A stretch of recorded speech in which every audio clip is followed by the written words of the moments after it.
अथ 3सप्ततितमोऽध्यायः। नारदोवाच कमण्डलुस्थिता देवी तव पुण्यविवर्धिनी यथामर्त्यं गता नाथ तन्मे विस्तरतो वद। ब्रह्मोवाच बलिर्नाम महादैत्यो देवारिरपराजितः धर्मेण यशसा चैव प्रजा संसरक्षेण च गुरुभक्त्या च सत्येन वीर्येण च बलेन च त्यागेन क्षमया चैव त्रैलोक्येनोपमीयते। तस्यर्धिमुन्नतां दृष्ट्वा देवाश्चिन्तापरायणाः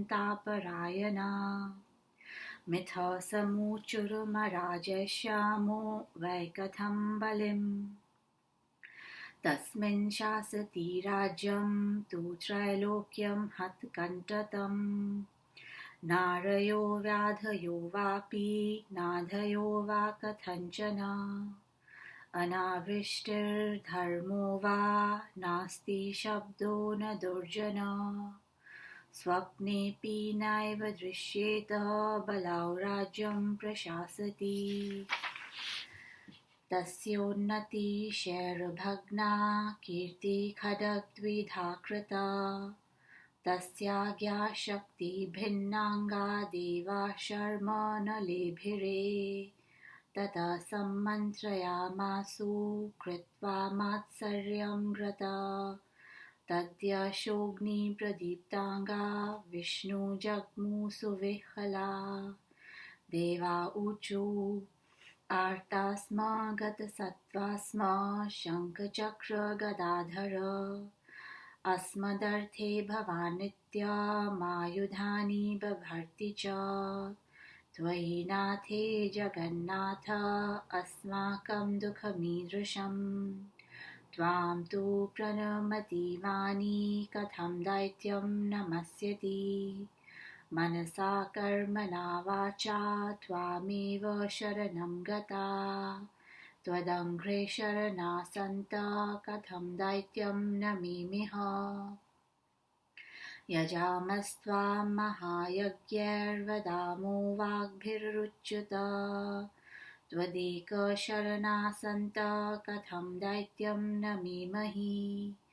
त्वद्वीर्यमाश्रिता नित्यं देवासीन्द्रपुरोगमा त्वया दत्तं पदं प्राप्य कथं दैत्यं नमेमहि। स्रष्टा त्वं ब्रह्ममूर्त्या तु विष्णुर्भूत्वा तु रक्षसि संहर्ता रुद्रशक्त्या त्वं कथं दैत्यं नमेमहि। ऐश्वर्यं कारणं लोके विनैश्वर्यं तु किं फलम् हतैश्वर्यासुरीशान कथं दैत्यं नमेमहि।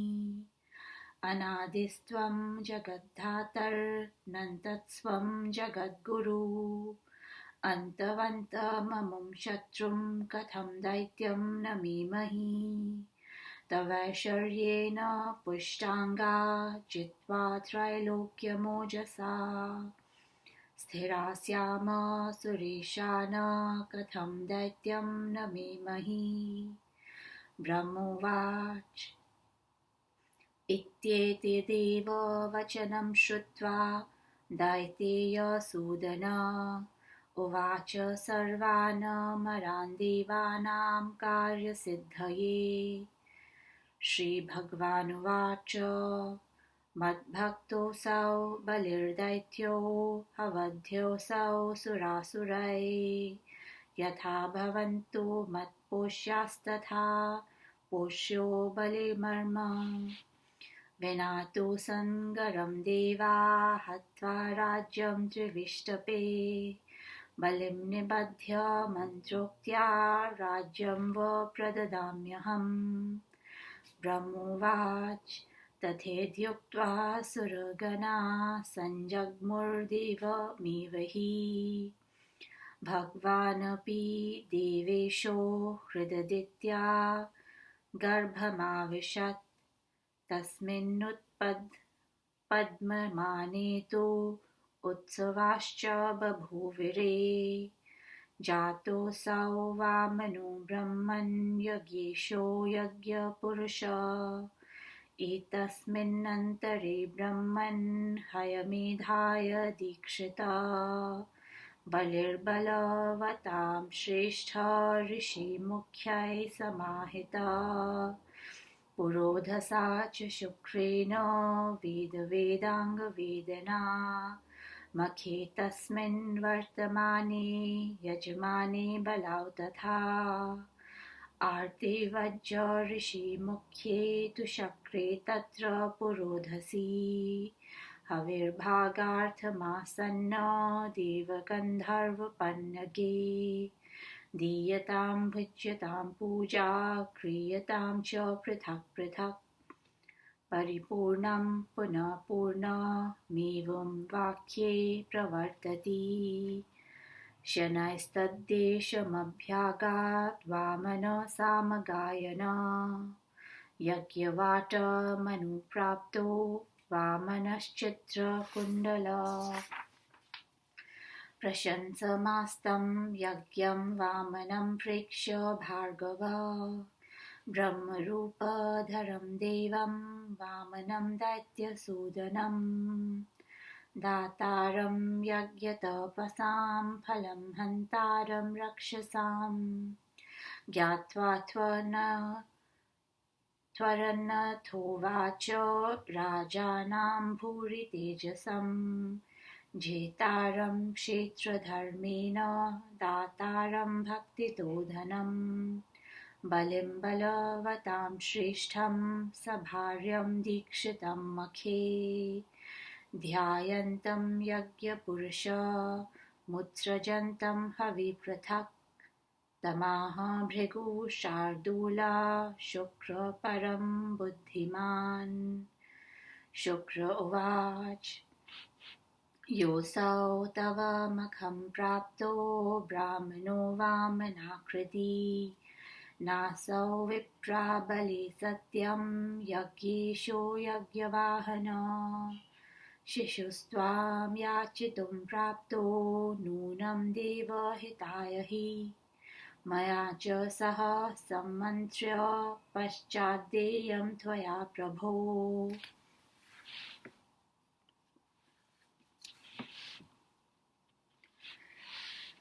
ब्रह्मोवाच बलिस्तु भार्गवं प्राह पुरोधसमन्दिरम् बलिरुवाच धन्योऽहं मम यज्ञेशो गृहमायाति मूर्तिमान् आगत्य याचते किञ्चित् किं मन्त्रं वशिष्यते ब्रह्मोवाच एवमुक्त्वा सभार्योऽसौ शुक्रेण च पुरोधसा जगाम यत्र विप्रेन्द्रो वामनोदिति नन्दन कृताञ्जलिपुटो भूत्वा केनार्थित्वं तदुच्यताम् वामनोऽपि तदा प्राह पदत्रयमिताम्भुवम् देहि राजेन्द्र नान्येन कार्यमस्ति धनेन किम् यथेत्युक्त्वा तु कलशान्नानरत्नविभूषितात् वारिधारां पुरस्कृत्य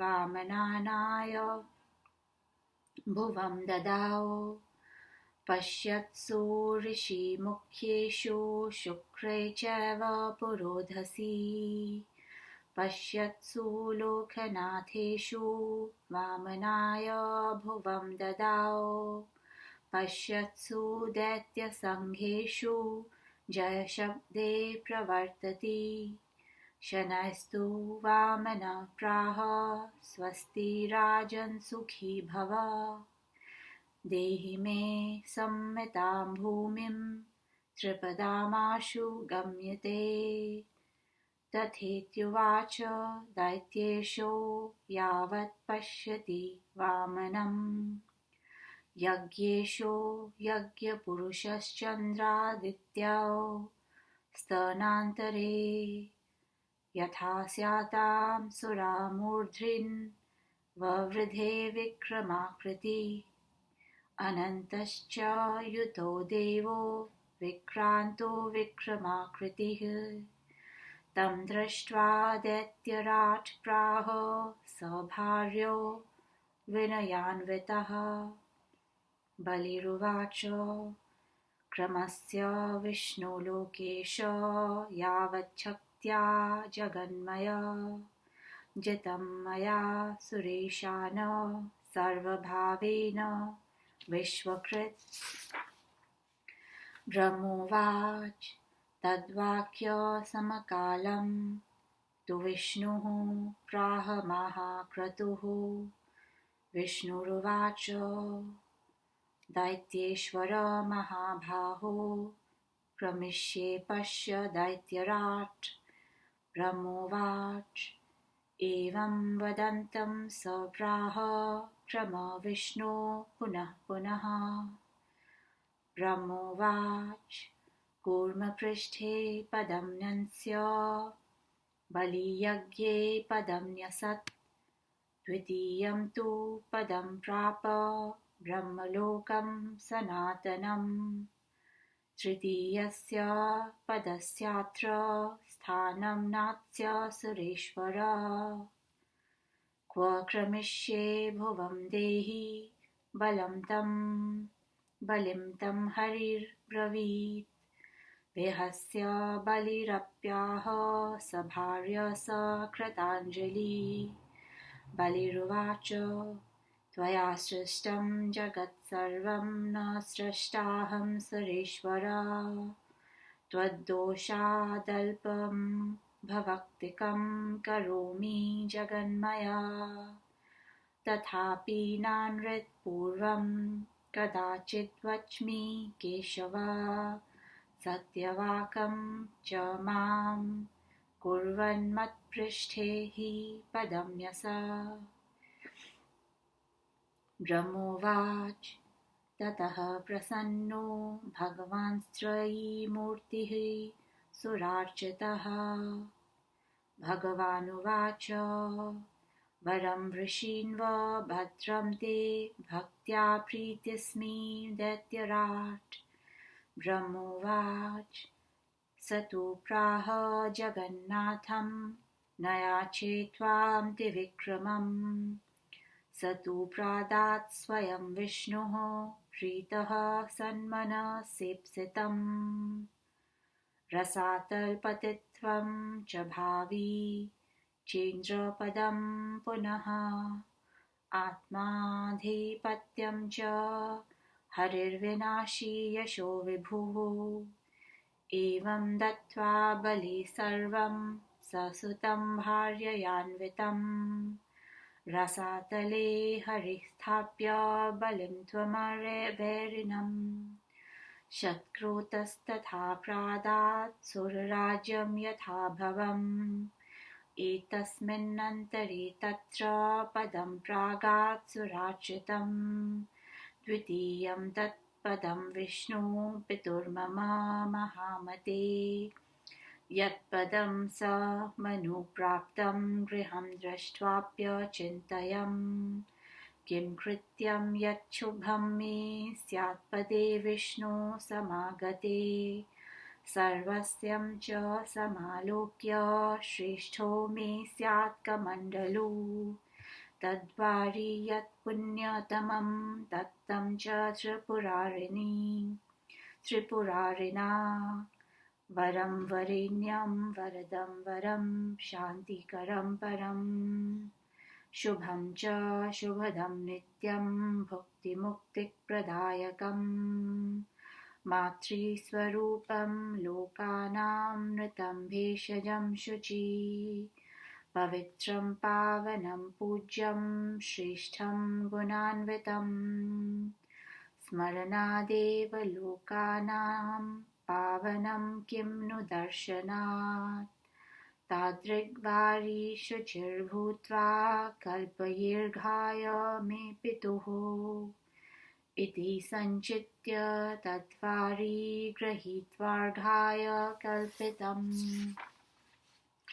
विष्णुपादे तु पतितमर्घावारी सुमन्त्रितम् तद्वारी पतितं मेरौ चतुर्धा व्यगमद्भुवम् ऊर्वे तु दक्षिणे चैव पश्चिमे चोत्तरे तथा दक्षिणे पतितं यत्तु जटाभिशङ्करो मुनिः जग्राह पश्चिमे यत्तु पुनः प्रायात् कमण्डलुम् उत्तरे यत्तु पतितं विष्णुर्जग्राह तज्जलम् पूर्वस्मिन् ऋषयो देवा पितरो लोकपालका जगृहो शुभदं वारी तस्मात् श्रेष्ठं तजुच्यते या दक्षिणां दिशं प्राप्ता आपो वै लोकमातरा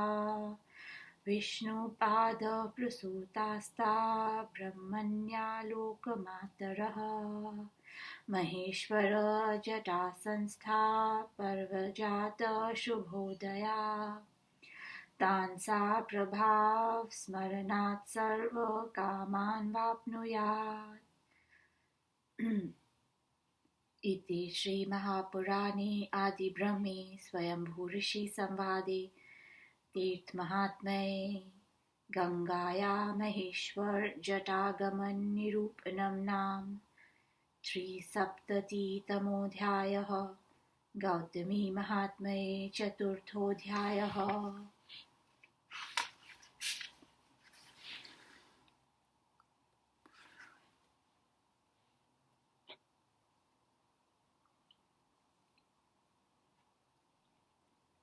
बलि वामन चरित्र। देवर्षि नारद कहते हैं, गंगा देवी कमंडलों में रहते हुए आपके पुण्य का वर्धन कराने वाली हुई। वे जिस प्रकार से मर्त्य धाम में पहुंची वो मुझसे विस्तार से कहिए।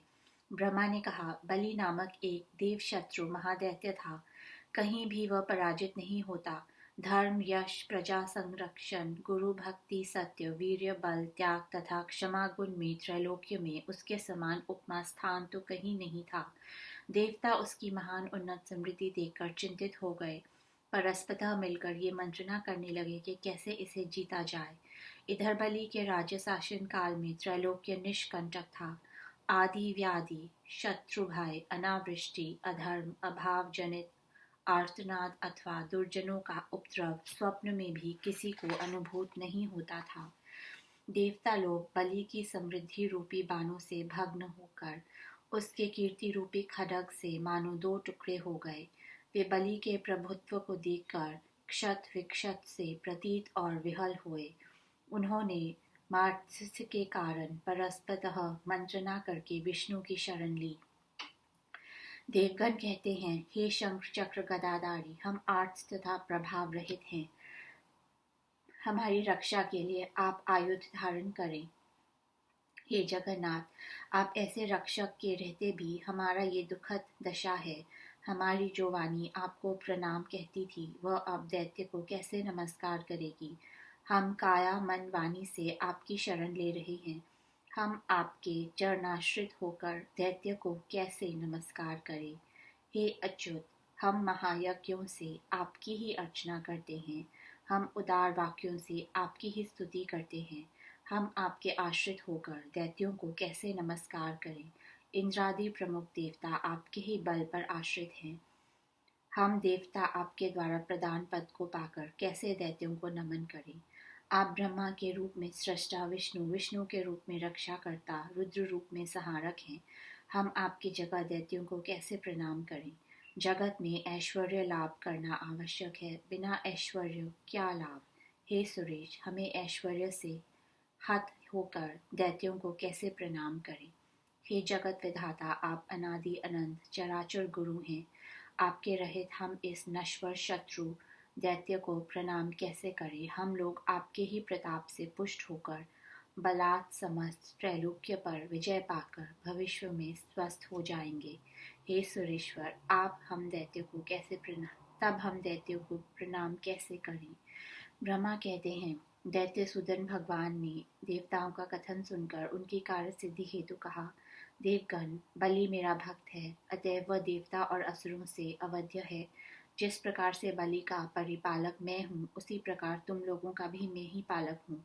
अतः बिना युद्ध किए मैं बलि का राज्य लेकर उससे ही मंत्रणा करके उसे बांध कर स्वर्ग राज्य तुम लोगों को प्रदान करूंगा। ब्रह्मा कहते हैं, भगवान का वचन सुनकर देवगण ने कहा कि ऐसा ही हो, तथा वे सभी देवता स्वर्ग गए। हे ब्रह्मन, अब भगवान देवेश्वर ने अदिति के गर्भ में प्रवेश किया। जब वे कालांतर में उत्पन्न हुए, तब देवगण ने एक महोत्सव किया। भगवान उस समय यज्ञेश यज्ञ पुरुष वामन होकर जन्मे। इधर बलवानों में श्रेष्ठ बलिराज ने अश्वमेध यज्ञार्थ दीक्षा ली। उस यज्ञ में बहुसंख्यक ऋषिगण आए।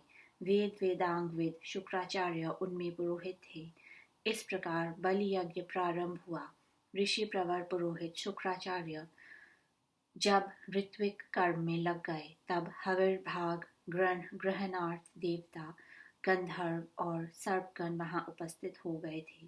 उस समय दीयताम भुज्यताम प्रभृति अनेक ध्वनि सुनाई पड़ी। महालोग पूर्ण तथा परिपूर्ण आदि वाक्य कहते जा रहे थे। उसी समय भगवान वामन देवता चित्रित कुंडलों से मंडित होकर साम गायन करते हुए वहां पहुंचे।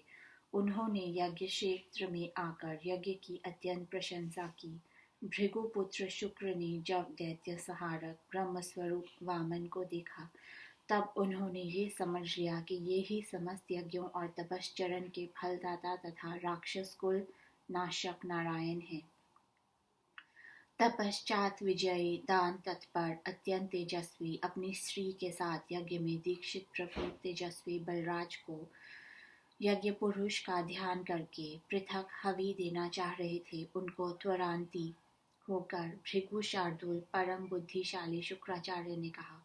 शुक्राचार्य कहते हैं, हे बलिराज, ये वामनाकृति ब्राह्मण जो तुम्हारे यज्ञ में आए हैं, ये ब्राह्मण नहीं हैं। ये निस्संदेह यज्ञवाहन यज्ञेश्वर शिशु रूपी देव देवताओं के हित के लिए तुमसे याचना करने आए हैं। हे प्रभु ऐश्वर्यशाली, मेरे साथ मंत्रणा करके तभी इनको जो देना निश्चित होगा वो प्रदान करो। ब्रह्मा कहते हैं, शत्रु मर्दक बलिराज ने भार्गव शुक्र की बात सुनकर कहा, मूर्तिमान यज्ञेश्वर मेरे घर आए हैं, इससे मैं धन्य हुआ। ये जो कुछ मांगेंगे वह देने के लिए मंत्रणा की क्या आवश्यकता।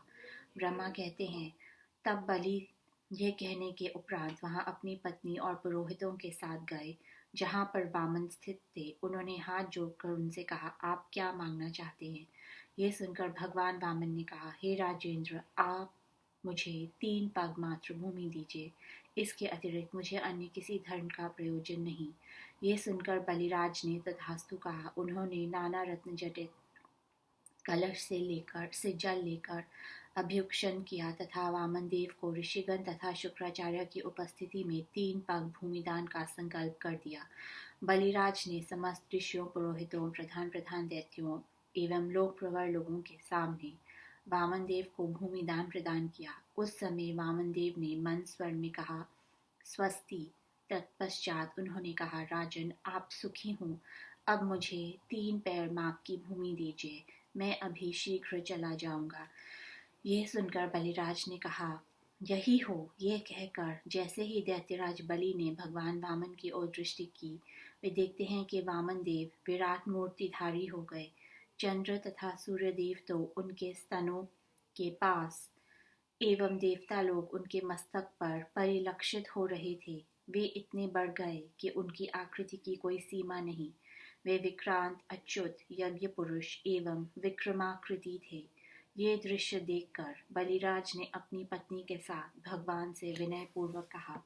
बलिराज कहते हैं, हे विष्णु लोकेश्वर सुरेश्वर, आप अपनी शक्ति के अनुसार जितनी दूर तक चाहें इच्छा से अपने पैरों से भूमि माप लीजिए। मैंने तो समस्त संसार विजित कर लिया था। ब्रह्मा कहते हैं, बलि के ये कहते ही महायज्ञ पुरुष भगवान विष्णु ने उत्तर दिया, हे दैत्येश्वर, तुम देखो मैं पैरों की भूमि मापार्थ उठा रहा हूँ। ब्रह्मा कहते हैं, विष्णु की ये कहने पर बलिराज पुनः पुनः कहने लगे। बलिराज ने कहा, हे विभु, आप पैरों से मापें। ब्रह्मा कहते हैं, तब विष्णु ने पहले पैर कूर्म पृष्ठ पर द्वितीय पद बलि के यज्ञ में रखा। उनका दूसरा कदम सनातन ब्रह्मलोक तक पहुंच गया। तब श्री हरि ने बलि से कहा कि हे असुरेश्वर, मेरे तीसरे कदम हेतु स्थान है कहाँ? स्थान नहीं है। हे ब्राह्मण, मैं इसे कहाँ रखूं? ये देखकर बलिराज ने हंसते हुए पत्नी सहित हाथ जोड़कर प्रभु से कहा, हे सुरेश्वर, मैं तो इस जगत का रचयिता नहीं हूँ। आपने ही समस्त जगत की सृष्टि की है। आपकी दृष्टि से ये क्षुद्रकाय हो गया। हे जगन्मय, इसमें मैं क्या कर सकता हूँ हे केशव? तथापि मैं अपने वचन को व्यर्थ नहीं जाने दे सकता। मेरा प्रण सत्य है। आप मेरी पीठ पर अपना तीसरा कदम रखें। ब्रह्मा कहते हैं, त्रयी वेदमूर्ति भगवान तब प्रसन्न हुए। उन सुरार्चित प्रभु ने बलि से कहा, हे भद्रो, मैं तुम्हारी भक्ति से प्रसन्न हूँ। मुझसे वर ग्रहण करो। ब्रह्मा कहते हैं, तब बलिराज ने कहा कि मैं त्रिविक्रम से कुछ नहीं मांगूंगा। ये सुनकर भगवान विष्णु ने बलिराज को अपनी इच्छा से उनका अभीष्ट वर दिया। उन्होंने बलि को रसातल का आधिपत्य, भविष्य का इंद्रपद तथा आत्माधिपत्य प्रदान किया। भगवान ने उन बलिराज को अविनश्वर यश भी दिया। इस प्रकार भगवान ने बलिराज तथा उनकी पत्नी को वर देकर पूर्ववत इंद्र को देवराजत्व प्रदान किया। उस समय मेरे कारण प्रभु विष्णु का दूसरा वाला कदम मेरे गृह ब्रह्मलोक में आया। हे महामती, वह देखकर मैं विचार करने लगा कि विष्णु के चरण आए हैं, उनका क्या सत्कार करूं, किस प्रकार उनकी सेवा में मेरा शुभ हो। तब मैंने अपने पास जो कुछ था उसे देखा। तब मैं ये उपलब्ध किया कि मेरा कमंडलू एकमात्र श्रेष्ठ वस्तु है। उसका जल पवित्रतम है। स्वयं त्रिपुरारी ने उसे प्रदान किया था। जब मैंने उस श्रेष्ठ वरेण्य वरपद, शांतिप्रद, परम शुभ, शुभप्रद, नित्य भुक्ति मुक्तिदाता, मातृस्वरूप, लोक समूह के भवरोग की अमृतौषधि, पवित्र पावन पूज्य ज्येष्ठ श्रेष्ठ गुणान्वित और स्मरण मात्र से पवित्र कर देने वाले कमंडलू जल स्वयं को पवित्र करके अपने पिता को अर्घ्य देने हेतु निश्चय किया। तदनंतर मैंने कमंडलू जल की पवित्रता का चिंतन करके उस अर्घ जल को मंत्र से अभिमंत्रित किया और उस जल को विष्णुदेव के चरणों पर अर्पित किया। ये अर्घ जल विष्णु के चरणों पर गिरते ही वहां से मेरू पर्वत पर गिरा, जहां वह 4 भागों में बंट गया। वहां से वह पृथ्वी की ओर प्रवाहित होने लगा। वह जल पूर्व, पश्चिम, उत्तर तथा दक्षिण दिशाओं में आया। हे मुनिवर, जो जल दक्षिण में पड़ा उसे शंकर ने अपनी जटा पर धारण किया। पश्चिम वाला जल पुनः कमंडलू में ही आया। जो जल उत्तर दिशा में गया उसे विष्णु ने ग्रहण किया। जो जल पूर्व दिशा में गिरा उसे देवता, ऋषिगण, पितृगण एवं लोकपालों ने सुखद मानकर सादर ग्रहण किया। अतः वह जल श्रेष्ठ कहा गया। विष्णुपद से विगलित हो जल दक्षिण में गिरा था। वह जगत के लिए माता के समान है। वह तो साक्षात ब्रह्मण्य है। जो जल महेश्वर की जटा में स्थित है, उसके प्रभाव को स्मरण करने मात्र से व्यक्ति अपनी सभी मनोकामनाओं को प्राप्त कर लेता है। 3सप्ततितम अध्याय समाप्त।